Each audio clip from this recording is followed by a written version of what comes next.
Hello, everyone. Whether you're a first-time participant or have been with us on these media conferences from the start, on behalf of Tony Khan and everyone at AEW, sincere thanks to everyone for spending a part of your day with us. This Sunday night, May 30th, AEW will broadcast the third edition of Double or Nothing from Daly's Place in Jacksonville, Florida. The full capacity crowd will see the 4 championships defended, the Inner Circle and the Pinnacle battling it out in the Stadium Stampede, the return of the Casino Battle Royale, and Sting wrestling in front of a crowd for the first time in 6 years. So with us today to discuss Double or Nothing and all things AEW is Executive Vice President Cody Rhodes. Now let's turn the call over to Cody for some opening remarks, and then we'll open the line for your questions. Cody? Hello, everybody. It's always great to be with you all on these calls. The past year has been quite a journey, and it's been an honor and a joy to continue to put on shows for our fans. We are very much looking forward to getting back on the road with upcoming shows in Miami, Austin, and Houston, along with some other great markets.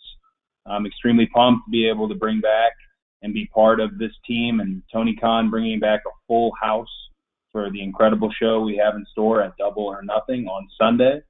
With that in mind, let's get to the questions.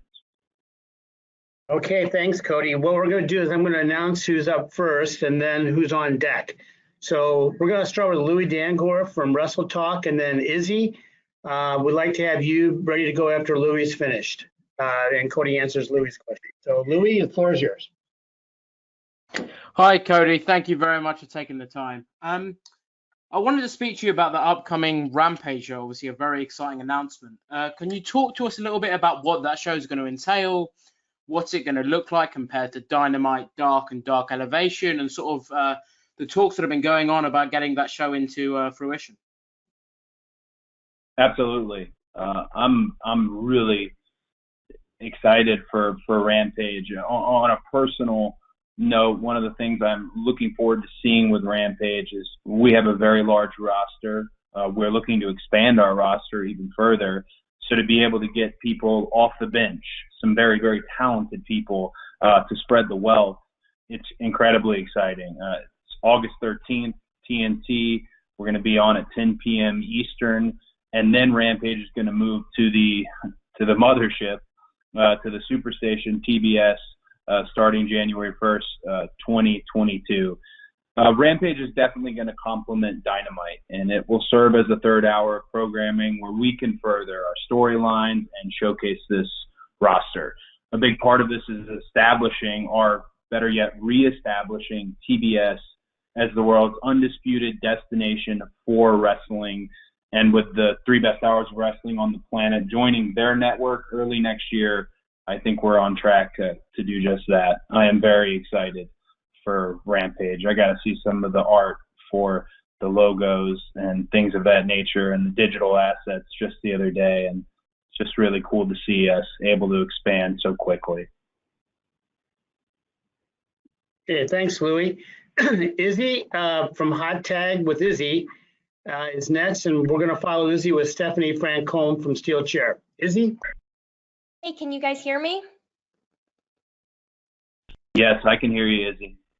Awesome. How are you, Cody? Oh, I'm wonderful. I don't know how you got on this call, but I'm doing good. I stuck my way in. But Sunday is such a huge night for you. Not only are you representing the Rhodes legacy, but you are going into this match as the American Dream.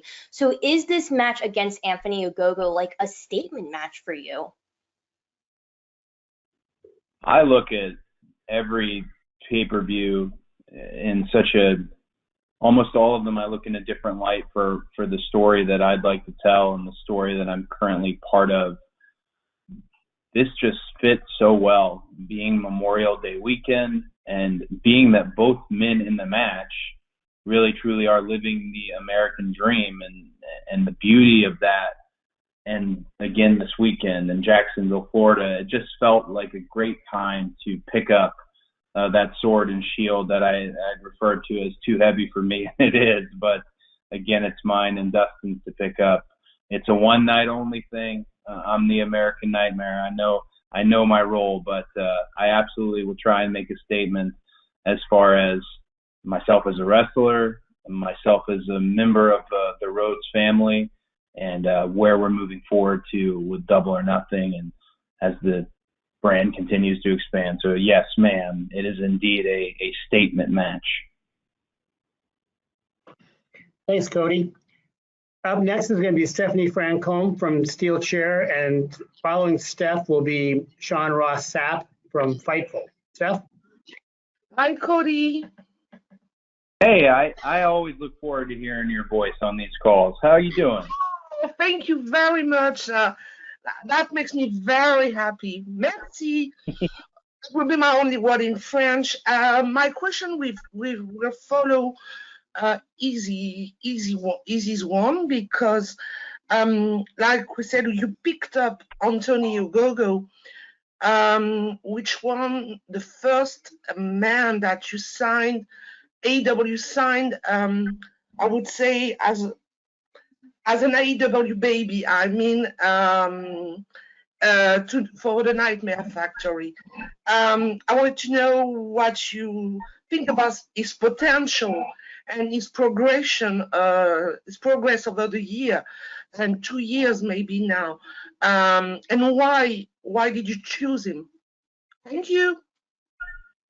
Thank you. It's a great question. Anthony Gogo, I would consider, I don't think I'm speaking incorrectly here when I say I would consider him AEW's very first, as you put, baby, but the very first developmental wrestler we had. And I was part of his signing. DDP had introduced him to me. DDP tells me about 10 people a day that are going to change my life. And, you know, he's I don't know what the batting average is on that, but he wasn't wrong about Anthony Gogo. The upside is very, very visible for anybody watching Dynamite in terms of the look, the charm. And one thing I got to see firsthand initially with his training was his skill in the ring. Now, Anthony and I don't necessarily get along, and I can't take credit for training him. That is definitely going to go to QT Marshall, who is, if not the best trainer in the entire world, not the friendliest guy, but I'm very curious to see where he's at now. I don't think he's ready for this type of scenario against me on a pay-per-view under the bright lights. I don't think he's ready for it, but only time will tell, and we will find out that Double or Nothing. But yeah, I think I would hope he has a great showing, because us not having a developmental and the Nightmare Factory and 2 Degree Creative Pro being almost unofficial and very unofficial at that developmentals, we want to know that we're able to turn out and create new stars, as that is the most important thing, replenishing new stars to grow and keep our industry going. So yeah, all eyes on Anthony Gogo this Sunday to see how he's grown, as you put it, from a baby to now. We'll see how he does in the ring. Thanks, Steph. Okay, Sean Ross Sapp from Fightful is next, and he will be followed by Chris Mueller from Bleacher Report. Sean? Hey, Cody, thanks for taking the time. Hey, well, thank you very much. I appreciate that. So we've heard some rumors, unsubstantiated so far, that you and other EVPs might not be on speaking terms. The Young Bucks made light of it on their bio, which you also retweeted. Is there anything you can lend to that? Is there anything that you can provide? I mean, is it true? What did you think when you heard that out there? Is there anything you can add to that? Well, when I heard that story was floating around, it is one of the things I chalked up as we've been very successful, AEW, and with NXT losing the Wednesday Night Wars, that created a lot of anger. And I understand that there's a lot of hardcore NXT and WWE fans out there, and that's why those stories like that don't surprise me. I think people need to cling to something, and as sexy as that story is, I talk to Matt and Nick every day. I talk to Kenny very often. I support their projects fully. They've been supportive of all my projects, and we would not be able to put this show on the air Tony's the man and Tony's the boss, but we would not be able to put this show on the air if the four of us were not functioning as one team. So we really, unfortunately, it's not very sexy to say, but there's no truth to that. Again, we're one team, and now with us expanding onto TBS, we will remain one team. Thank you both. Okay, Chris Mueller from Bleacher Report, you are up next. I'm going to follow that with a write-in question. Chris? All right, thank you. Cody, how are you doing today? Thank you for taking the time. Thank you. So, since Sean opened the rumor floodgate, there is another story going around about your recent promo, and you had mentioned that you workshopped this and you'd focus grouped the promo a little bit, and I think that created a lot of questions among people online, and I was just wondering if you could go into a little more detail on that. Like, who are you focus grouping it with? Is it your Nightmare Factory students, the roster, the EVPs? Like, what is that process like for you? It's a great question, and I'm so excited you asked it because I'm going to chalk this up to me not knowing what the term focus group means, because I woke up this morning to a very large amount of people in my mentions, almost all of them with a Roman or a Sasha Banks avatar, making fun of me for using the term focus group. I did not focus group this promo. What I intended to say, and I did not say correctly, so chalk this up to me being a dummy. I work on my promos very hard. And a lot of the old timers who said, oh, I was just doing it on the fly, I would say they worked on theirs very hard, whether it be in the gym, whether it be in the car, looking in the rear view. So when it comes to my promos, the process is usually I voice memo it out to the people I trust the most, the legends in our industry, some coaches, and some members of management, and I like to see what they think. But absolutely not. There is no AEW focus group that is listening to my interviews. I would just chalk up my passion and love for promos. I got to see a really great working relationship firsthand between Brian Gewirtz and The Rock, and I know that's an incredibly lofty comparison, but it's one to shoot for because him being such an exceptional entertainer and promo. So I like to take mine very seriously. I like to be all business about them. And last year I was so fortunate and humbled to have won a bunch of those promo awards, like with Inside the Ropes and various outlets like that, that I just want to continue to deliver really good content whenever I put the mic to my lips. Yeah, so it's a great question, and thank you for allowing me to clear that up. Okay, thank you, Cody. I'm going to take a question here from a write-in from Jer Rush from Sports Matters. Jer asks, Cody, you seem to have become a kind of a father figure to many younger talent backstage and in the Nightmare Factory. Do you think in some way this is helping you prepare for fatherhood? Well, that's a great question. I think so. Don't tell my wife that. But I think my time at the Nightmare Factory it definitely has honed my patience a great deal, because I teach the beginner camps at the Nightmare Factory, and that's so much fun, but you do have to be very patient. You do have to take your time, and you have to remember what it was like when I was a rookie, or when you were a rookie. About just fundamentals can be incredibly difficult. But the Nightmare Factory and those beginner camps has made me a far better wrestler, and has been one of the most rewarding experiences. When I see Brooke Havoc on Dark, even though she got beat in like 30 seconds, or Dylan McQueen, Carly Bravo, Dean Alexander, young Hayden Backlund of the Backlund family, they're kids. And I am just really proud. I absolutely put my stamp on them. In the wrestling business, it's not just about who you know, it's about who you know who will speak up for you. And we teach our kids to be professional, put the professional in professional wrestling, and I'm very proud of all of them. It has helped me to a degree. I don't know how much more time I'll have to be able to be at the Nightmare Factory so often, but it's been one of my absolute favorite things to see them out there. And again, it goes back to an earlier question. It's so important that we genuinely develop. You can't be in a wrestling school for more than 6 months tops until you get out there and you start actually getting those reps in, especially now with crowds coming back. So I have nothing but love for the Nightmare Factory and the 3 camps I've been a part of, and they absolutely have prepared me to a degree for my upcoming run as a father. Thank you, Cody. Okay, we're going to go back to the live questions now. We're going to start with Amy Nemedy from WrestleJoy, and Amy will be followed by Bill Pritchard. So, Amy, you are up.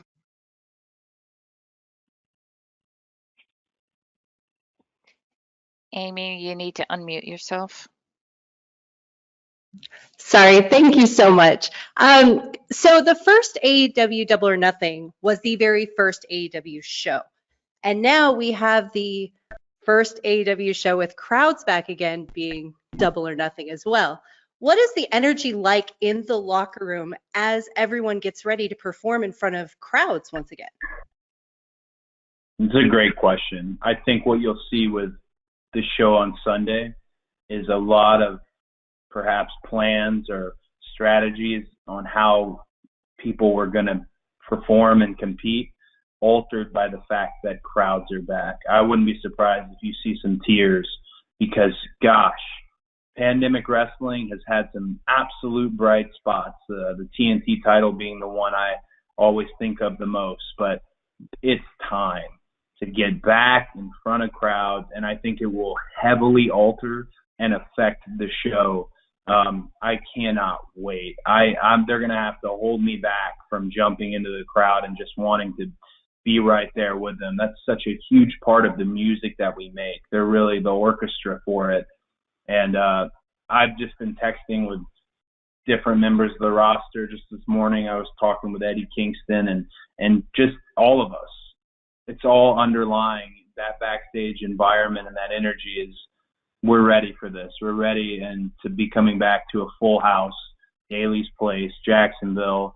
Double or Nothing's the perfect spot for it, as you mentioned, the very first AEW show. And now it's the first show to let fans back in for wrestling as a whole. So my heart is full for Sunday.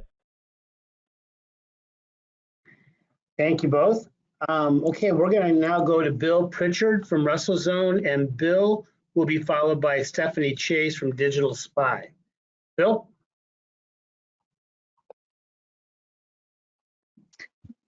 Bill, you need to unmute yourself. Hey, Cody, how are you doing? Good, how are you?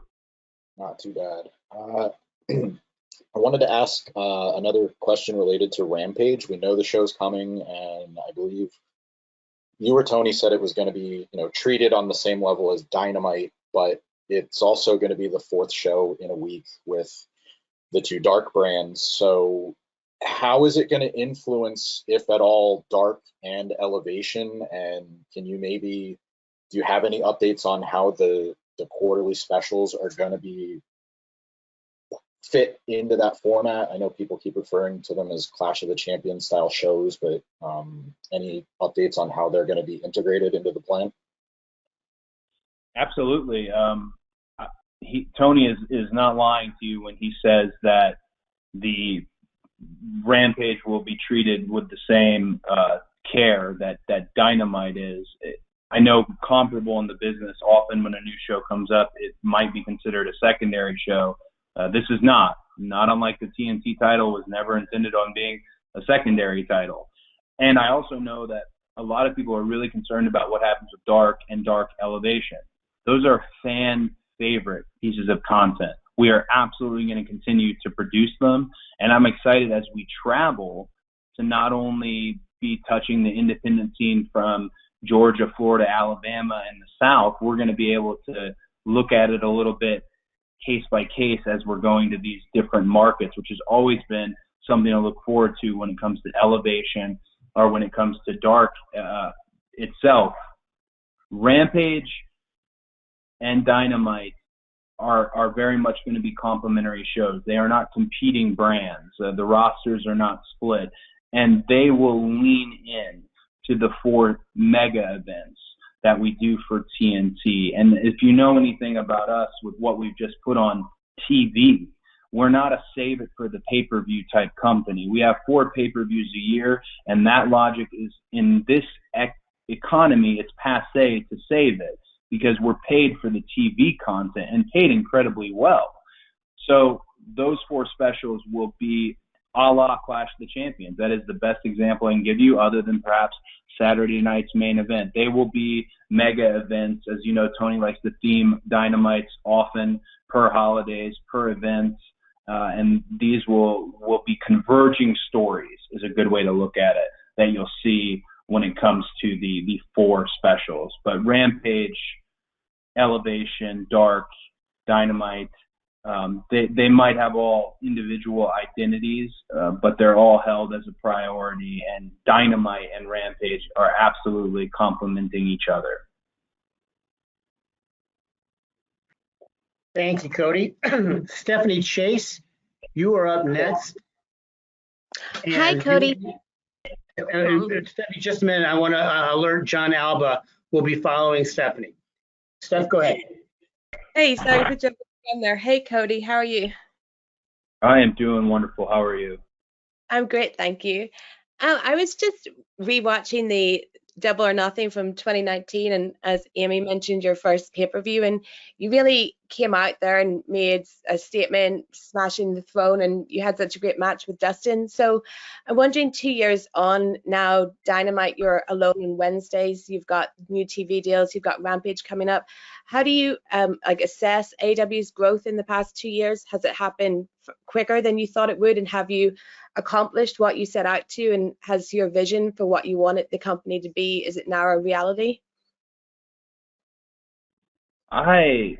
That's a very lovely and loaded question, and I guess the way I'd put it, I'm not surprised at the expansion, but I've always been the eternal pessimist, and the reasoning for that is I grew up in a wrestling family. Can't tell you how many times I heard, oh, this show is going to get TV and this is going to be on this network. And it was not until Tony Khan that wrestling was able to be brought back to a comparable network and actually have a alternative and a challenger in the space. It has been almost 2 decades. So even that, I know this can all end just on the drop of a hat, but it is amazing how quickly we've expanded, especially now expanding into the TBS territory. As far as my vision, I think, has intersected with the Bucks' vision and with Kenny's vision, and of course with Tony's vision.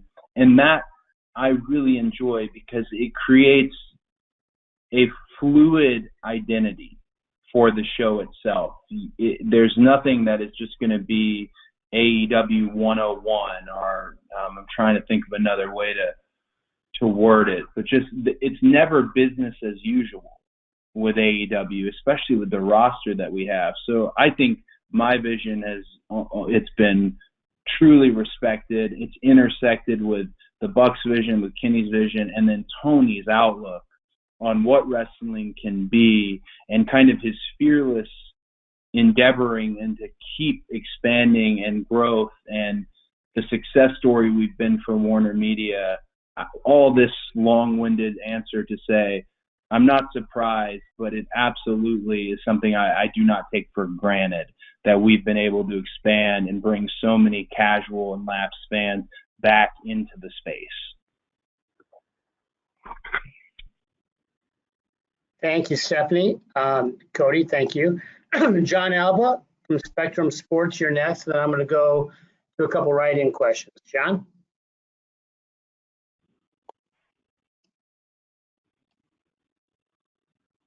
There we go. Sorry, wasn't letting me unmute. Cody, thank you for the time, and congratulations to both you and Brandy as you get ready to welcome your beautiful baby girl into the world.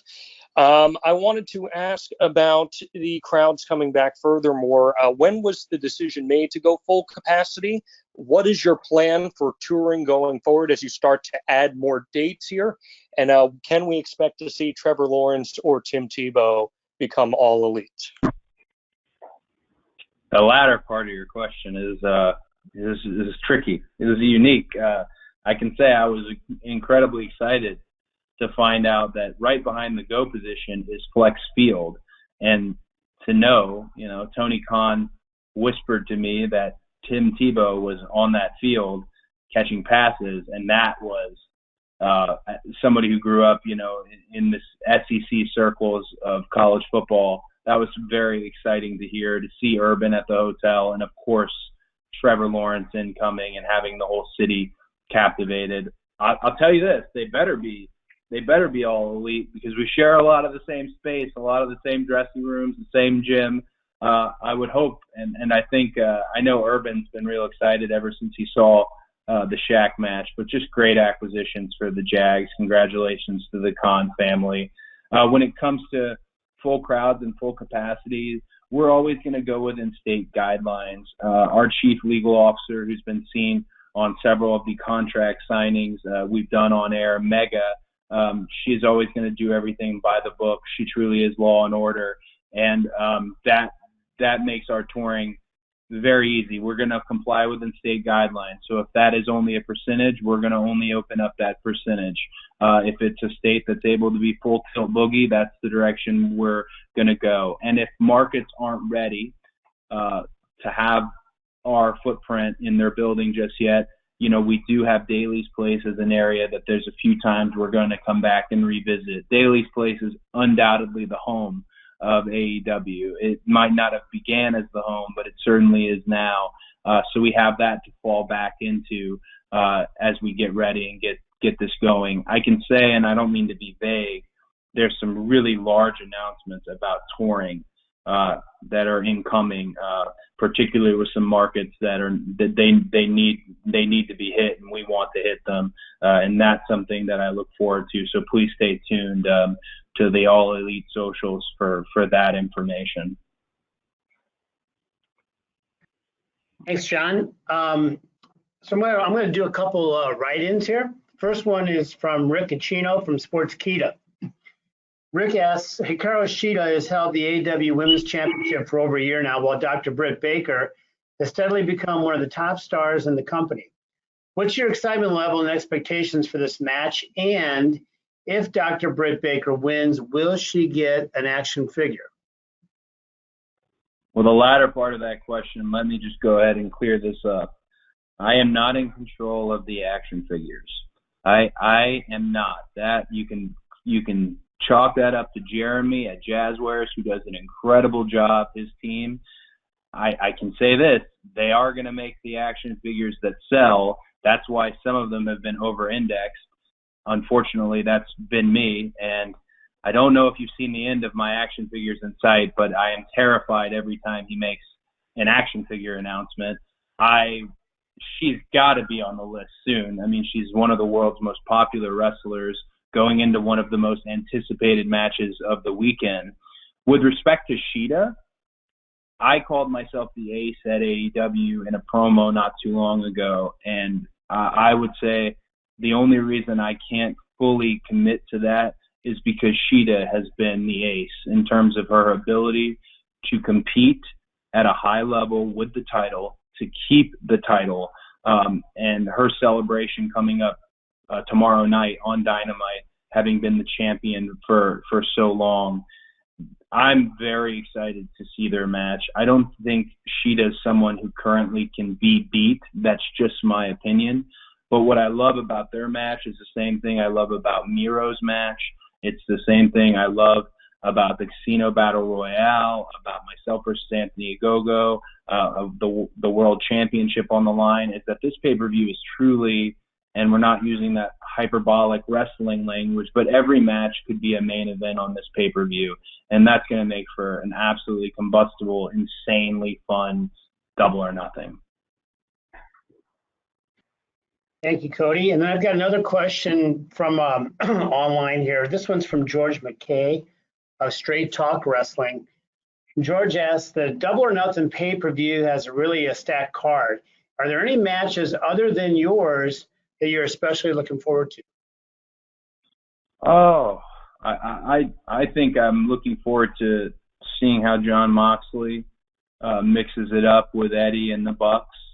The Bucks provide a type of wrestling that is always so different from everything else on the card. It's one of the reasons I'm a fan of their work, and I've bonded over their work. Is it isn't the type of wrestling I grew up on. It's a whole new thing. It's a whole new evolution of what we do. And to see Mox in there and to see Eddie, hard-hitting, gritty guys who like to fight, who like the taste of their own blood, that's a match I'm absolutely looking forward to. And, of course, I get to be a little kid again and be sitting in go position to watch Sting wrestle in front of a live audience in a true match for the first time in, 6 years? That's special. Seeing Sting and Darby Allin together in this odd mentor-student relationship noir that they have going on is one of my favorite things on the show. But I know Sting's incredibly motivated, taking it incredibly seriously, and I think he's going to have the crowd in the palm of his hands. Thank you, Cody. Let's do one more write-in, and then after this write-in, we're going to go to Kyle Prescott from AEW Discussion. So this last write-in question here comes from Russell Weekland of Hollywood Life. You mentioned recently that the TNT title will likely not be renamed, but will there be a chance to have a TBS title in the future as more shows for AEW are made? That's a great question. It's the TBS title has not been discussed yet. Another title, as a lot of people can guess, has been the title that's been more discussed about potentially coming in the future. I'll let y'all speculate on what that is. Hint, hint, we have a lot of teams on the roster. But no, the TBS title has not been discussed, but you never know. Remember, the origins of the TNT title was Warner Media, our television partner and provider, is the one that wanted us to have it, and that was a first in all of wrestling for your partner in the space to say, we'd like you to represent us, which is why we'll keep it the TNT title throughout its time. It's my favorite belt in all of wrestling. But no TBS title currently at the moment. Okay, so Kyle Prescott from AEW Discussion is going to come up next, and we're going to follow Kyle with Sean Radican from Pro Wrestling Torch. Kyle? Kyle, you need to unmute yourself.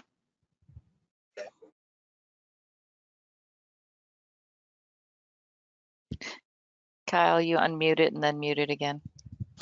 Oh, my bad. Are you able to hear me? Yes, we are. All right. My question for Cody, and thank you for taking this call. With live touring shows returning soon, how can we expect Dark and Elevation to be structured as far as some of the independent talent that we've seen on the show recently? Is there plans to keep any of them or bring any more in?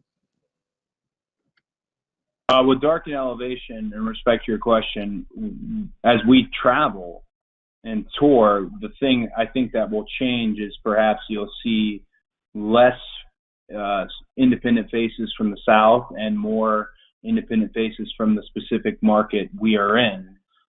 If you are at all implying that we need to hire Fuego before we leave Daly's place, I can say he is currently in last place on the potential to get the Nightmare Family jacket, and I don't see him turning it out. But I'm only kidding.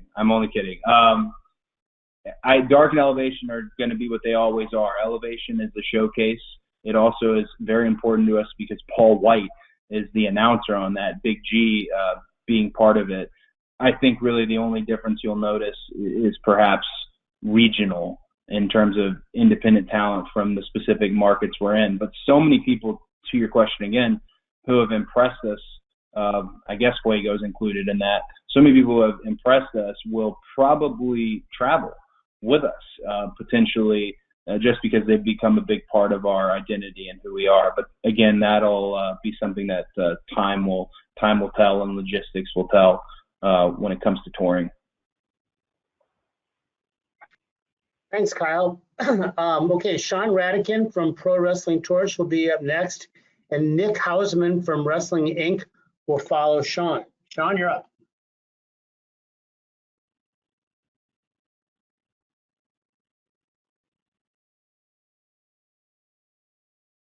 Sean, can you hear us? Can you hear me now? Yes. We can hear you, Sean. Hey, Cody, how are you? Good. How are you? Good. My question is, Warner Media clearly thinks highly of you in terms of your star power and your ability to translate beyond, the AEW brand. You've been part of Go Big Show, and now you're filming your own, or you're starting soon to film your own reality TV series with Brandy. And, you've talked in the past about how AEW is a data-driven company. I see you as someone that could really carry the ball in the main event scene regularly. But you've done great things working with younger talent. Where have you found your role in the company? How have you found your role in the company, so to speak, so far? And has there been an itch to push yourself higher up the card, given the presence you have not only in AEW but beyond AEW? Oh, that's a great question, and I can choose to answer it in a personal fashion or in a professional fashion. Maybe I'll split the difference to a degree. I am aware of my numbers and my reach, and I'm again humbled and very lucky that I have the fans I do. I chased those fans for, it felt like, a decade before the noise started to get made, and I'm so just supportive of them as they are supportive of me. When it comes to going up the card, I am going to keep my promise as far as not challenging for the AEW World Championship. And if you're not the world champion, you can't say you're the best wrestler in the world. So as a wrestler, that eats at me. Absolutely. I mean this in all sincerity.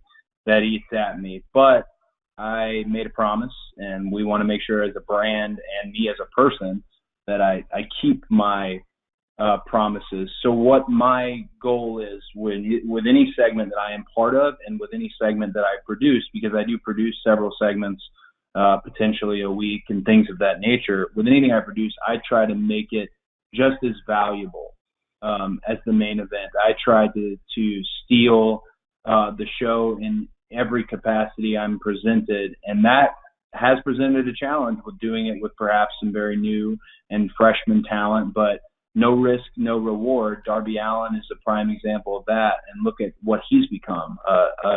He's heading towards household name status at AEW, but I don't see myself shooting up the card in the world title picture if I want to keep that promise to fans. I'm not going to break that promise and turn heel.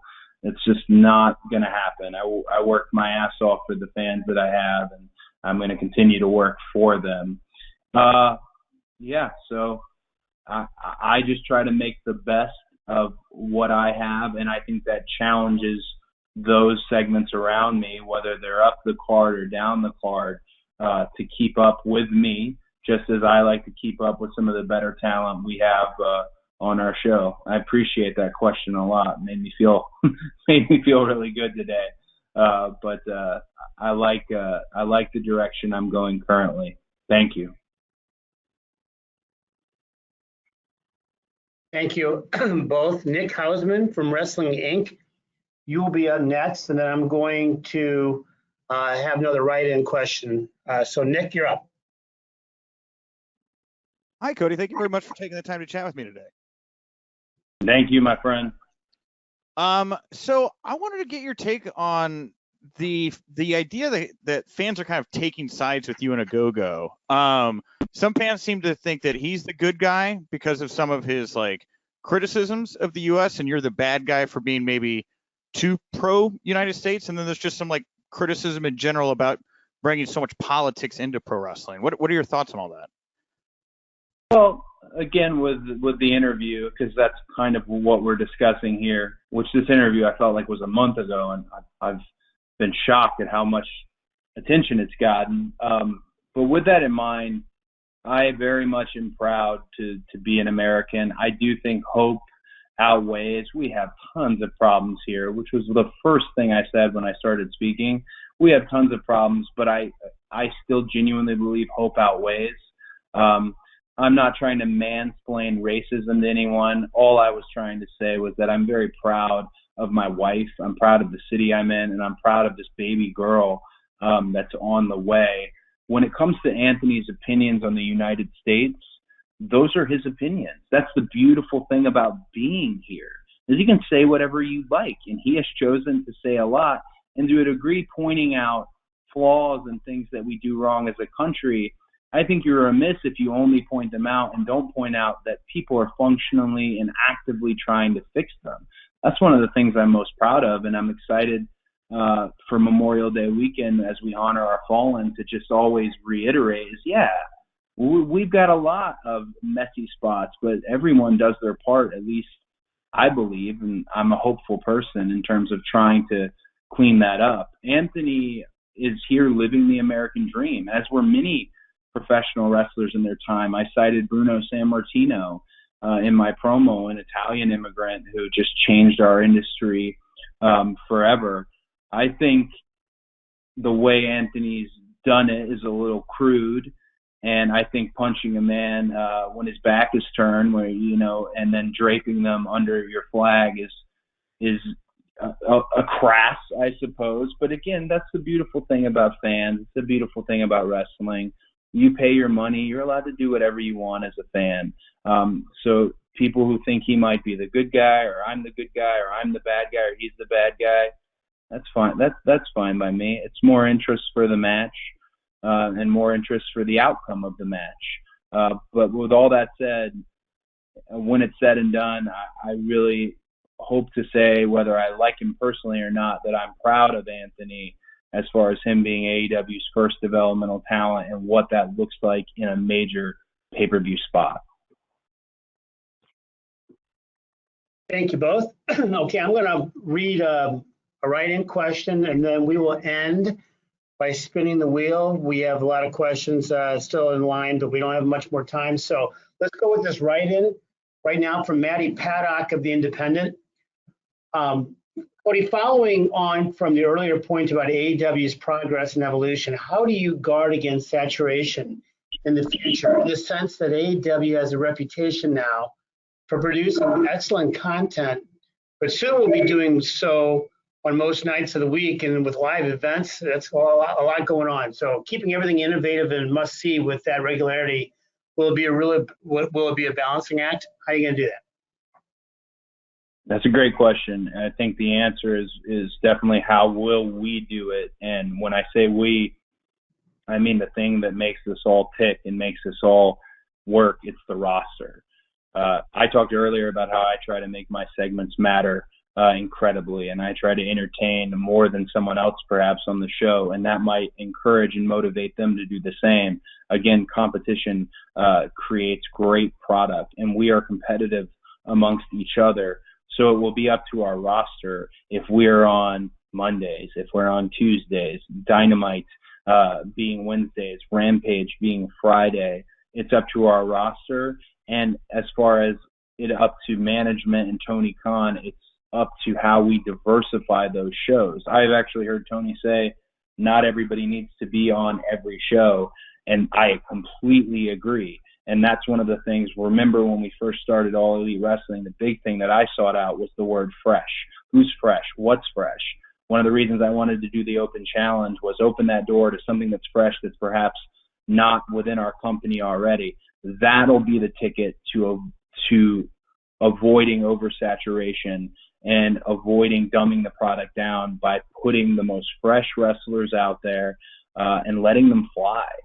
Again, we're not micromanaging with our coaches and our promos. We're letting these artists play their music how they'd like to play it, and these competitors compete how they'd like to compete. So that'll be the ticket, the roster and their motivations. Okay, thank you, Cody. We're just spun the wheel and we ended with AJ from AJ Awesome Show. AJ, I hope you're ready. You're good to go? Hi, Cody. Hey AJ, how are you? Good. My question is, have you done any special training to prepare for your match with Anthony Gogo? Because I'm sure you know he throws really rib-breaking punches. Absolutely. I know firsthand. I shouldn't have had to feel it, knowing he's an Olympic medalist, that they were going to be hands of stone.